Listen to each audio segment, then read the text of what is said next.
Il y a une accumulation de fautes dans la gestion du sportif et dans la défense de l'institution.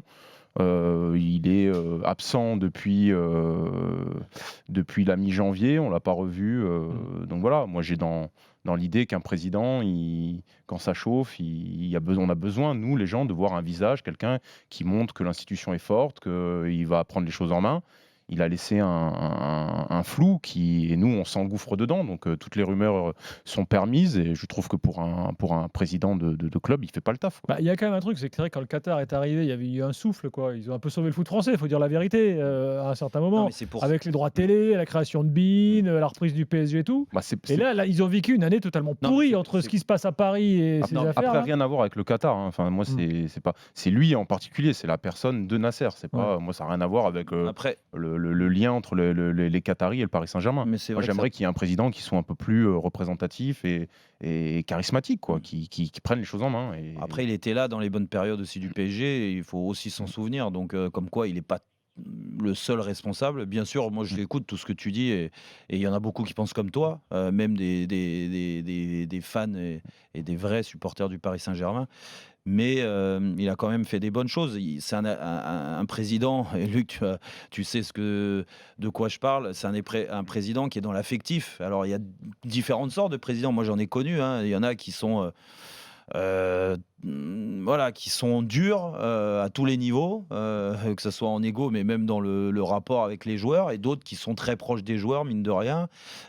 Lui, il est comme ça, c'est un affectif, c'est un amoureux de ses joueurs, c'est un amoureux du club, il est devenu vraiment amoureux du Paris Saint-Germain. Après, il fait des erreurs, mais il n'est pas tout seul. Ce que je veux dire, c'est que cette année, tu vois, on peut lui reprocher plein de choses. Tu dis depuis janvier, c'est vrai, dans la com, c'est pas bon, mais il a eu des gros soucis d'ordre privé.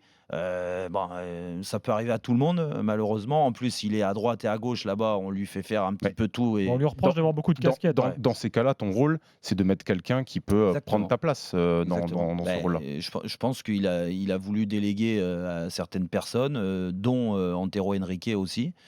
Mais on est obligé de constater qu'Antero Henrique, que ce soit en termes de recrutement, en termes de défense de l'institution, comme tu dis, il est totalement absent. Et ça, c'est problématique pour la suite du Paris Saint-Germain.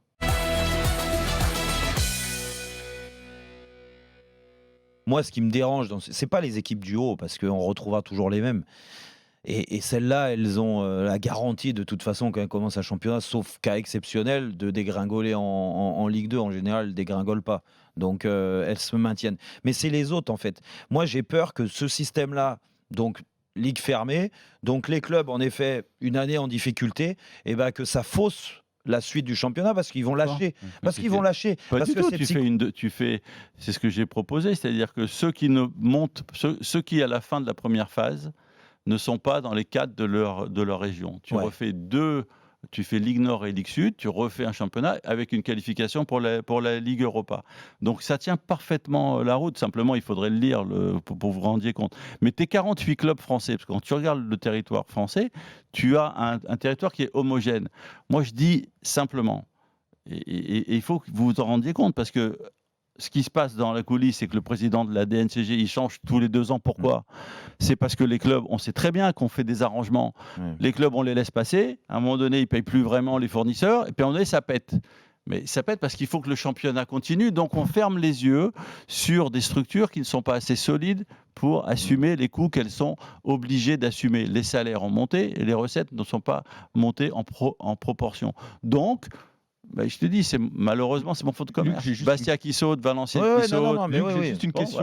Bastia, et puis après, tu connais bien le dossier. D'accord, mais si Bastia était resté en Ligue 1, je te garantis que ça aurait continué. Oui. Le trou de Bastia est le même que le trou de Valenciennes 2 ans avant. Le trou de Lens était 3 fois plus.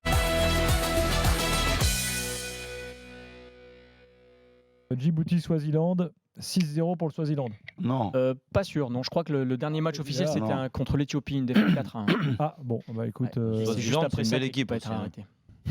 Swaziland, ils avaient battu l'équipe de Luis. Ils avaient battu la Guinée de Luis Fernandez. Oui. Bon, après, est-ce que c'est une référence ou pas? C'est vrai, c'était le premier match de Luis sélection dans la Guinée, le pauvre. Il n'a pas dansé. C'est un piège.